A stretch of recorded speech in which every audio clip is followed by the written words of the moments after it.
Going up, it's just, you're constantly wondering if you're going too hard and if you're going to die. So, like they say, it's an ultimate mental battle.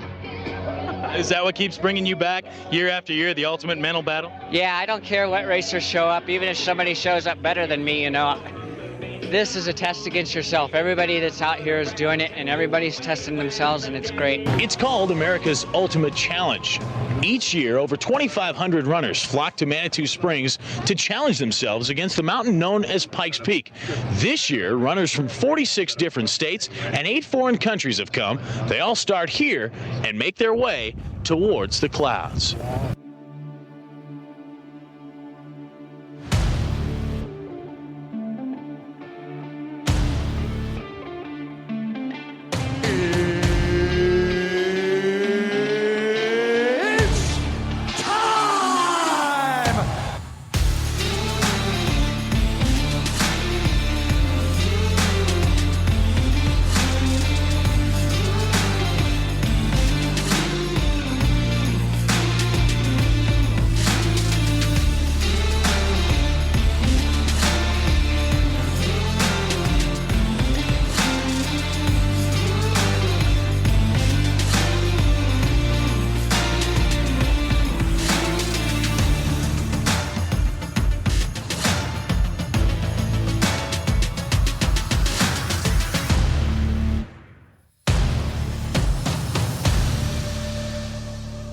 Ladies and gentlemen, we are live.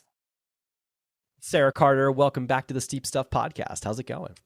Great. Yeah. Thank you for having me back. Yeah, excited to have a conversation. We're just a few weeks from getting ready for a few weeks. Yeah, we're a few weeks out and getting ready for Pikes Peak. What's the stoke level like to go race the Ascent this year?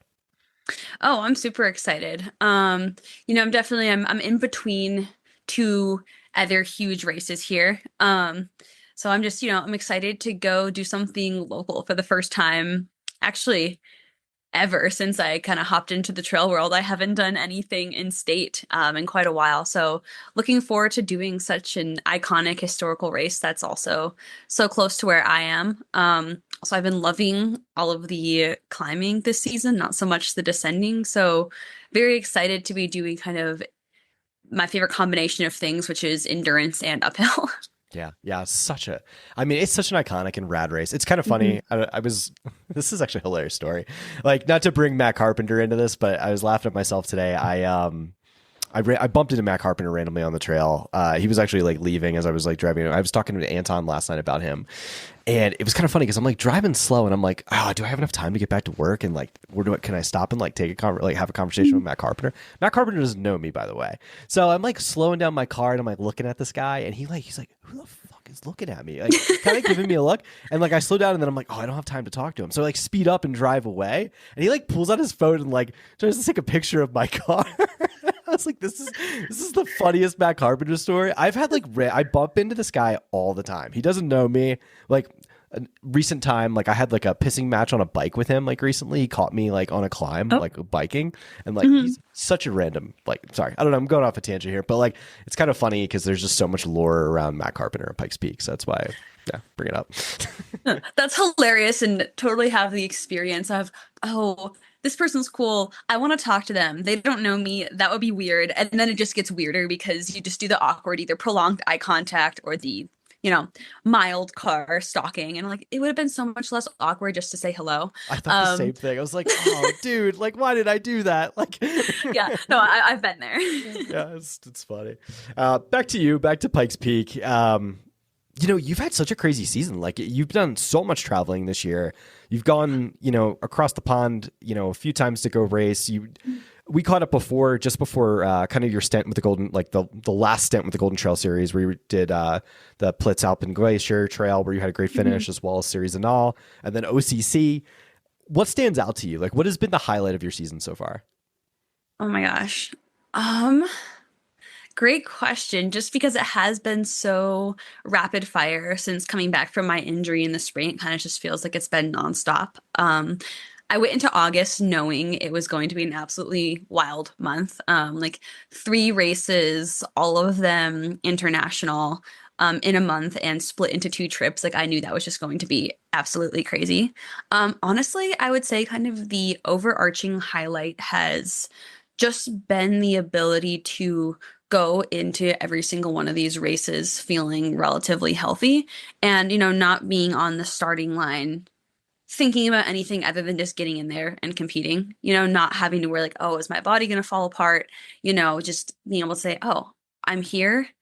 I'm feeling good. I'm ready to toe this line. And that's felt amazing. And I know this was prior to our last conversation, but I really do just want to shout out the community and the crowd at the race in Mexico. Like still to this day, I'm just amazed at like their passion. But that being said, Europe also, I love how much of a spectator sport trail racing is there.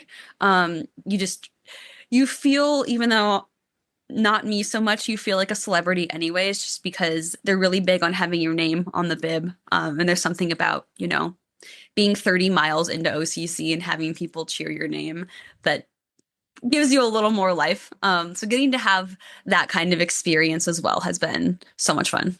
The it's so crazy, the fan base So stuff. cool. Like, I think that's like what, and I bring this up on every podcast. I might have mentioned this to you before, but like, that's like, we need the fan base in the US. Yeah. Like, that's what we need. And like, I think as the sport grows and as it continues and as things move along, like that's my goal for Pikes Peak is like, I want like locals in the streets with cowbells screaming on the trails, like hyping people up. And it's like, how do we build that fandom? And like, that's what we need.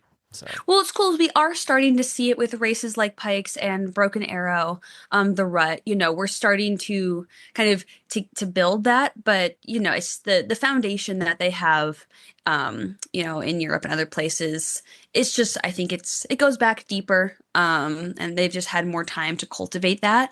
But I really, I hope it's something that we continue to push and develop in the US because we have some amazing races here, and I would, love to continue to do more of them, and I guess I am. But yeah, it'd be really cool to see kind of the expansion of trail running as a spectator sport here, Yeah, I think we just need we need a cowbell fund. I think we just start handing out cowbells to people and hope that they, I think any spot like this. So, for instance, the North Face sponsors Pikes. Guys, make some cowbells, start handing them out to people, bring food, and here we go. Yeah, so here's some coffee, here's a snack, here's a cowbell. Incentive. Just stand there and ring the thing for like 45 minutes straight as people go by you. Easy. Sold. Yeah, what is it? Ali, or something like that they say? Yeah, and then you also get the die. That one is funny and ironic because that is how you feel. Yeah, that one grows on you. That's a difficult one to hear. It gives me a giggle every time.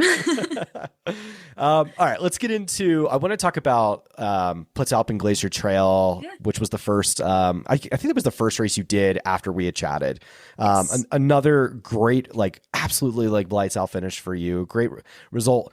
That was a very tough course. And like from what it seemed like, it was very technical, and then they changed some things around.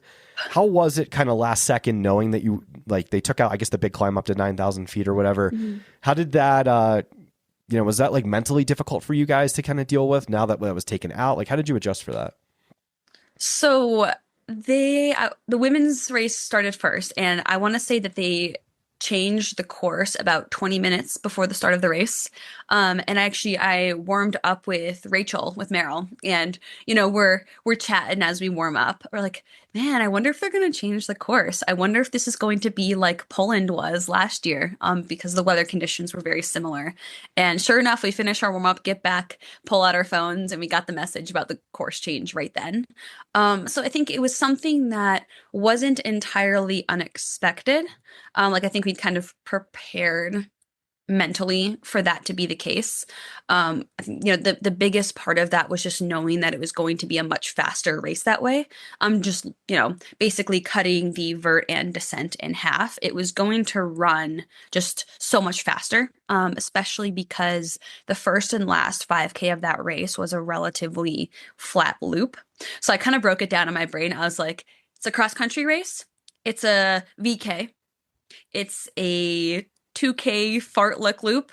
It's a reverse VK, and then it's another cross country race, which actually sounds really long, but in the context of what I've been doing this year, I was like, wow, this is so short. But breaking it down that way, I think really kept it in perspective. Because it was a pretty chaotic day with the weather conditions and with the course change. And, I think that the race organization did a very good job handling that.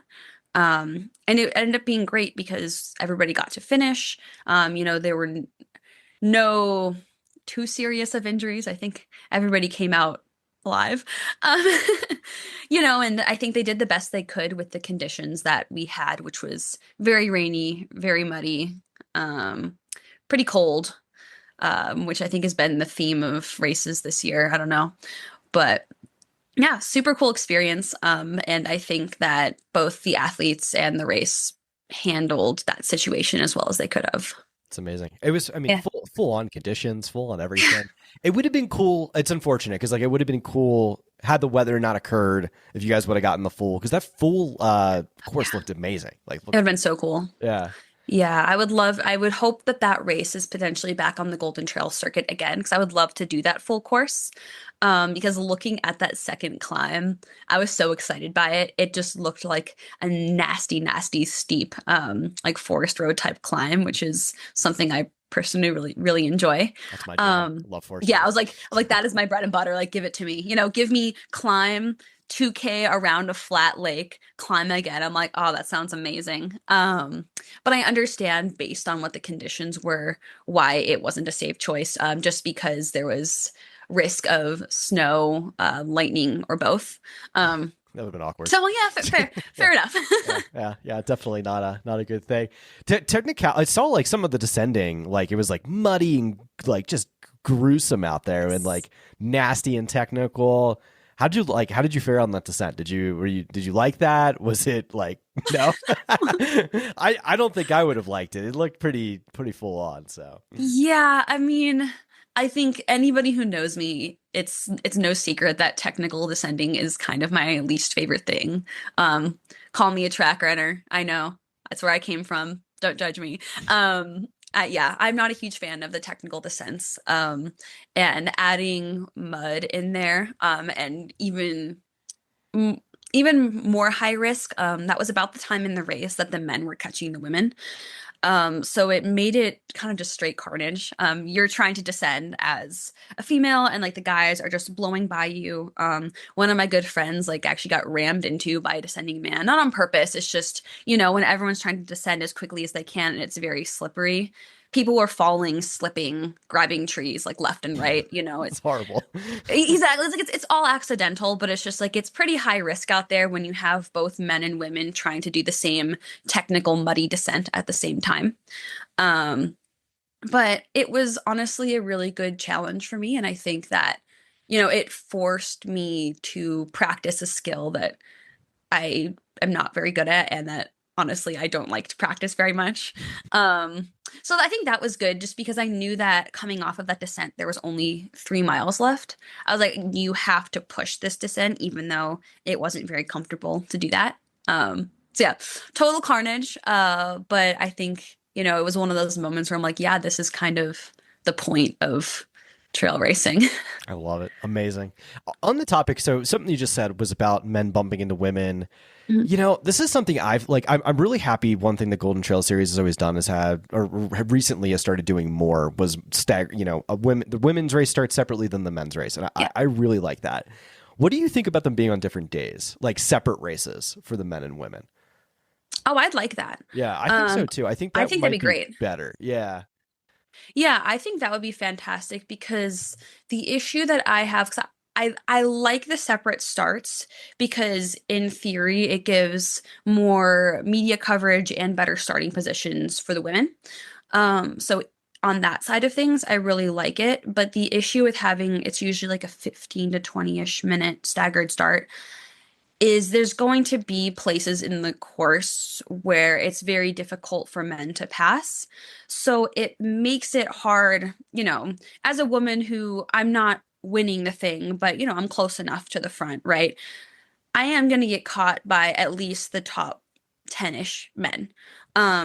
And, it ends up being a situation where I'm having to stop my race to let them by, but then I'm also feeling bad because I'm potentially impacting their race if there's a place where I can't move over because of technicality or, safety or things like that. So I do think a separate day or a larger stagger would be better, just to make it a safer and less interrupted experience for everyone. Because I think the point of why they do that is to try and have the top man and top woman finish at around the same time, Yep. which is great in theory, but then you end up with a situation where the top woman is still, having to navigate men somewhere in the top 2 to 6 range as she's trying to finish. So it's still not an uninterrupted finish for the top woman. So yeah, I like your idea of potentially having it on separate days, or just having the stagger be large enough where the top athletes of each field are able to race kind of uninterrupted. Yeah. No, I listen, a lot of races do it. Like Mount Marathon, kind of like staggers it every year. It's like the men, one year the men will go early in the morning, and then the next, and the women will go in the afternoon, and vice versa. And I always just like that more. And last year Headlands did it. They had separate days for the men and I liked women. that. Yeah, I thought It's also really fun to watch. I love to spectate. Yeah. So getting to do that I find it to be so much fun. I love to be able to be out there on the course. So that's one upside to the women going first, is that it's fun to be a spectator after you're done. But yeah, I wish that they would do that the way they do it for the final. Yeah. Yeah. This is all good. So I think we'll get to a point in the sport where that probably winds up happening. I would assume. I don't know. It's hard to say, but I think we'll get to a point where we get there. Okay. So I got to get to series and all before we run out of time and get into Pikes. Sorry, I'm a yapper. Adam. No, you're good. You're good. We haven't talked in a while, so it's always good. I have always things I want to ask you. How was it having that week in between Alpen Glacier and then getting to series and all and retired? Like, I would have been pooped. Like, and then to get that mental stoke back for what's probably the most competitive, short trail race on the planet. My right glute was pretty pooped. Yeah. That's the injured side. I could tell, I'm like, man, this thing is weak because every single stabilizing muscle was sore. But honestly, like, I don't mind a quick turnaround. I think coming from the track world where your championship season, it's very back to back to back. I'm used to that turnaround. And I find mentally, getting back in the race mindset for trail after multiple races isn't as difficult. I think it's just because, at least for me, from a mental side of things, trail racing is simpler. You kind of just lock in and run hard. You don't have to think about as many metrics as you do in the tracker world. So in that way, I find it to be kind of less mentally taxing. I think, the bigger thing was just making sure that my body was healthy again. So my friends and I, we got an Airbnb for the first few days in between the races in Crans-Montana. And it's great because they have their lifts running, and going down is free. So I just did a lot of uphill only running. And I think that really helped with the recovery process in between. And then, spent a few days in Zinal kind of just being lazy and eating cookies in bed.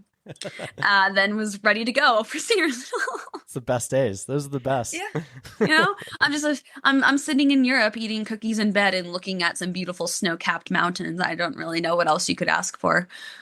It's about as good as it gets, honestly. Yeah. Then I get to race. It's great. Yeah. Then you get to race the most competitive race of the year, besides OCC, I guess. I mean, it's kind of crazy. That's such a big race and such a crazy race. Like, what was your takeaway? Like, was it overwhelming to be on a start line like that? I think, honestly, I went into that with more of a sense of peace than I thought I would. And I think a big part of that was just giving myself grace to not have to be perfect my first time doing it. Because I don't know, I've thought about this a lot this season, especially. And I'm so glad, I think we touched on this a little bit in our last conversation, but I'm so glad that I started off my debut year last year just getting absolutely pummeled in high competition races, because I think that prepared me to go into races like Sierra Zonal and OCC and not feel entirely overwhelmed and terrified, because I knew I was like, this year at this time from where I'm at right now, I'm not racing to win this. And so there's not that sense of pressure of like there's this exact place that you need to be, because there wasn't, it was go and do this, intrinsically very difficult thing, compete against the best people in the world. And if you go and you do that, you're going to have a good result, rather than feeling like I had to meet some arbitrary, goal to be successful, right? I mean, the only goal was get enough points to get to the Golden Trail final. Other than that, it was just, hey, put yourself in it, compete in this field with courage and integrity and, push the limits, but also just enjoy the process, because, I hope that there's a time in my career sometime in the next few years where I am, racing for a top finish at places like Sierra Zonal and OCC. Like, I hope that is my near future. So I want to take advantage of this place I am right now, where I can go into these races with more of a sense of calm, I guess, calm and purpose, but not pressure. I love that. That's such a good mental space to be in. Like, you Thank could you. like actually enjoy it. I mean, it's painful. It's gonna hurt, but like still to just be able to enjoy it and like, it's got to be a very cool feeling too. Like you're lined up against the best athletes like some of the best athletes in the world doing your craft. This amazing thing you work so hard 365 days out of the year to be good at. And then you're on the starting line of like the proverbial Super Bowl. Like, yeah, to take that in that's a very special time in your life. Like, that's very cool. Something like that's a memory you'll have for life, which is kind of cool. Oh, absolutely. Yeah. Yeah.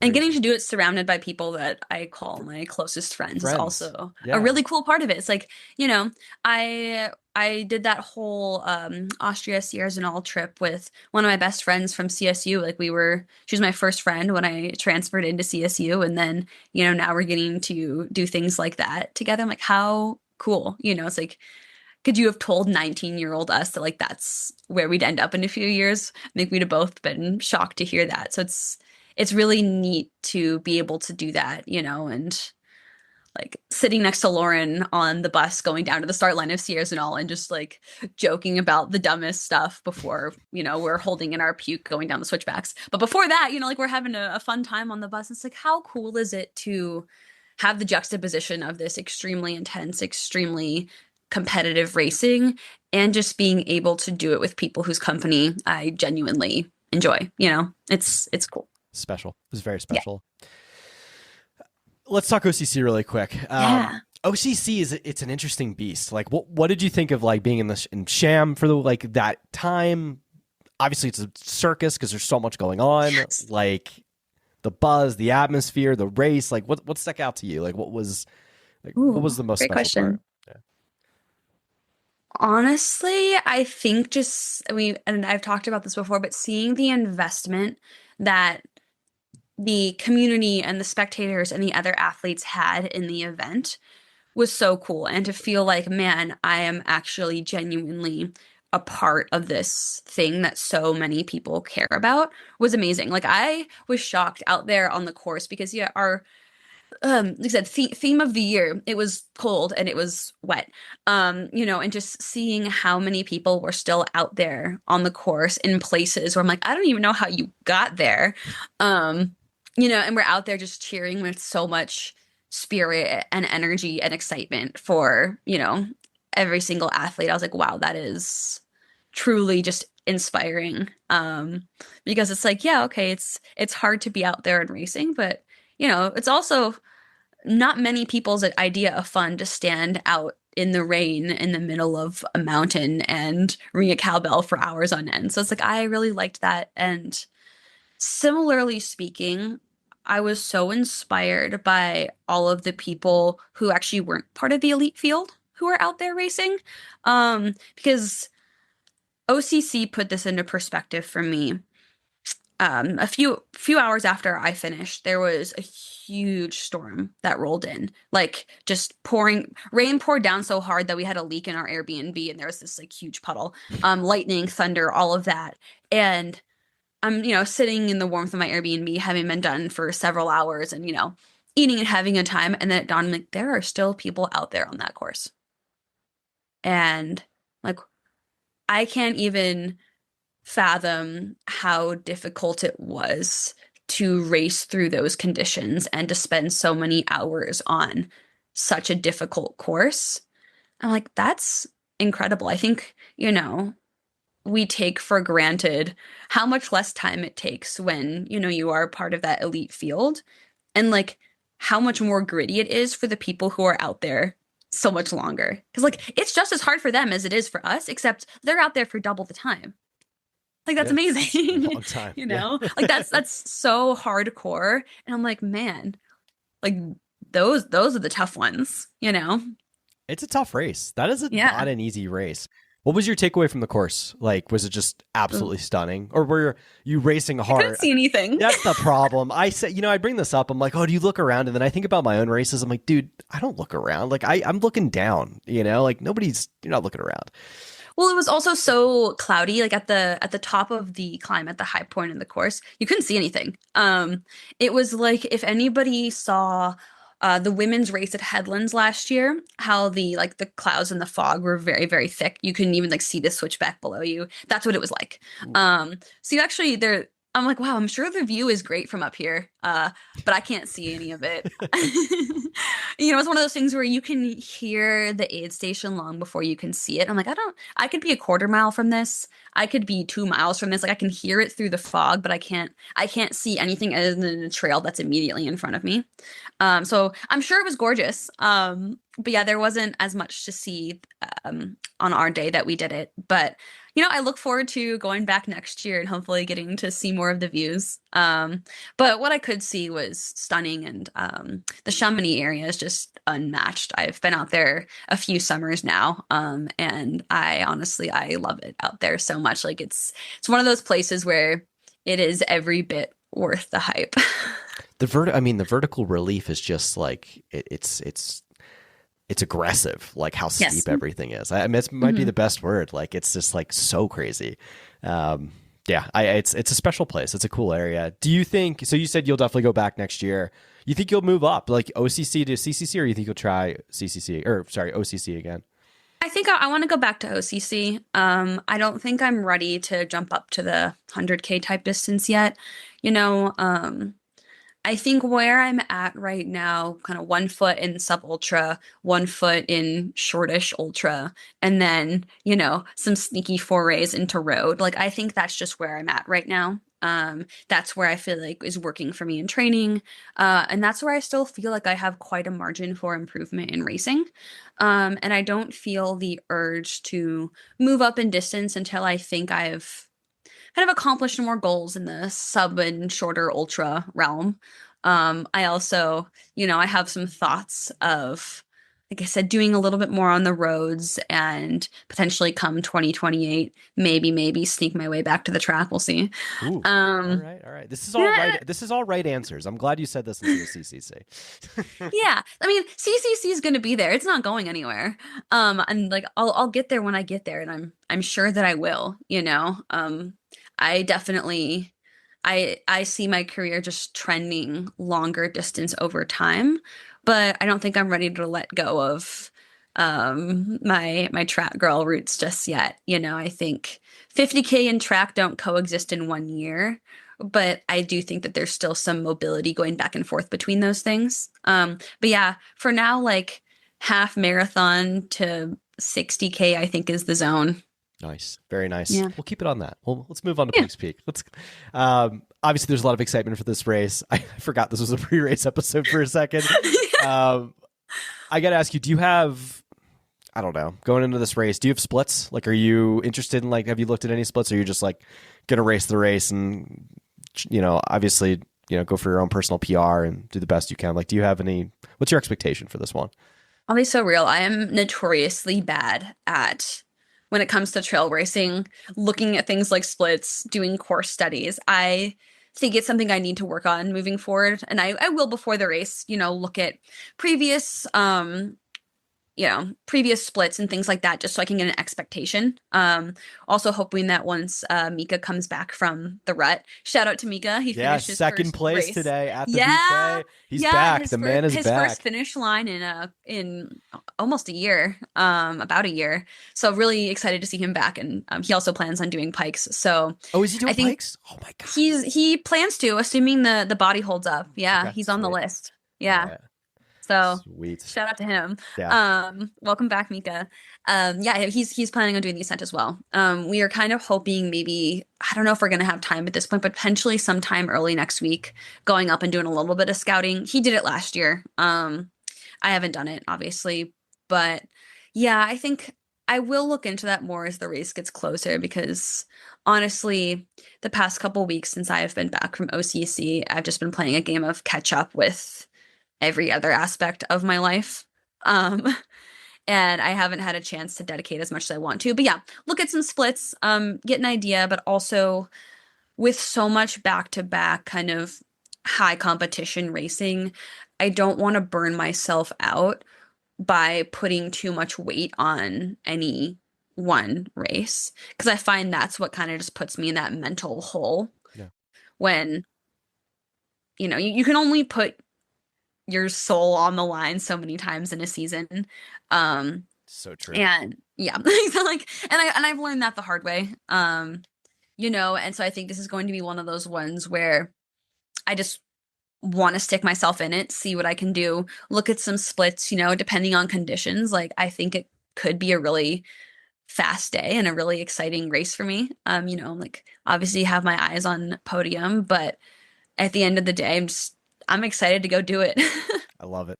And hopefully fingers crossed it's good weather and all goes well. I know it's kind of a roll of the dice in late September this time around. So could be anything. Yeah. I mean, at this point, theme of the year is pouring rain. So we'll see. Which I haven't minded, honestly. I kind of enjoy it. That'd be snow on the upper mountain, though. So that's not. I mean, it could be good. It depends. If it's the night before and you have like the traction from like 2023 when Remy broke the record, like that was pretty solid. So if you get something like that, like could be fast times. Wouldn't be bad. Yeah, I mean, as long as it's not icy, I would prefer it wasn't that. But I feel like anything else, you can make it work. And even if it turns into a chuck-a-nut, at this point, chuck-a-nut round 4. I know, we need some warmer races. This is crazy. Sierras and all was plenty warm. Sierras and all was like high 80s, I think it was. Oh, that's terrible. And they started like such a late time too. Like, why did they start the race so late? Why did you do that? I don't know. Maybe it's just to get all the buses down. But yeah, that was a toasty one. It almost made me welcome the rain again. Those little sponges at the aid station where you can squeeze it over your head, that was a lifesaver. Yeah, that's crazy. Yeah. Oh my god. So I'm like, I wouldn't mind if it was cold and wet. Honestly, everything at this point this season has been, because it was Chuck-a-Nut, Mexico, Austria, and OCC. It's crazy. Who would have thought Mexico would be like wet and rainy either? Like that's kind of bananas. It's funny. It's like that might have been the most pleasant race of the year. Like, I don't even know what that said. I mean, I guess Broken Arrow, the conditions weren't too bad since I made it off the course before it started snowing. That's true. I forgot there was a snowstorm this year too. Yeah, I feel bad for all those folks who ended up stuck in the lift stations and then had to be taken down. I'm like, man, that's brutal. It's crazy. Yeah. All right, Sarah. Well, listen, I want to say thank you so much for coming on. I appreciate you coming on for this race preview. Wishing you the best of luck at Pikes Peak this year. And we'll be in touch. We'll probably do another one if you want to after Golden Trail World Series final. Yeah, sure thing. Do a season recap. So yeah, that would be awesome. And I think hopefully, fingers crossed, one more race after Golden Trail finals to cap off the year. Because I don't have my OCC 2026 qualifier yet. So what would that be? Kodiak, would you go to? Or? I think I want to say Kodiak is the same weekend as Golden Trail final. It's like late October, yeah. Ooh, what if I it's on the UTMB website, but hey guys, go do Kodiak and don't do this one so I can go to OCC. There's one in Santa Barbara, late November. Oh, I didn't know that was a UTMB race. Okay. I've heard someone mention it the other day, and it was Yeah, like I think it's didn't like put two- Pacific Trails. Yeah, it's a UTMB. Yeah, y'all, it's only top 3, so go to Kodiak and save your girl some trouble. Yeah, there you go. There you go. Speak it to existence. All Thanks, right. guys. Thanks, Sarah. Appreciate it. Yeah, thank you so much. Have a good rest of your day. You too.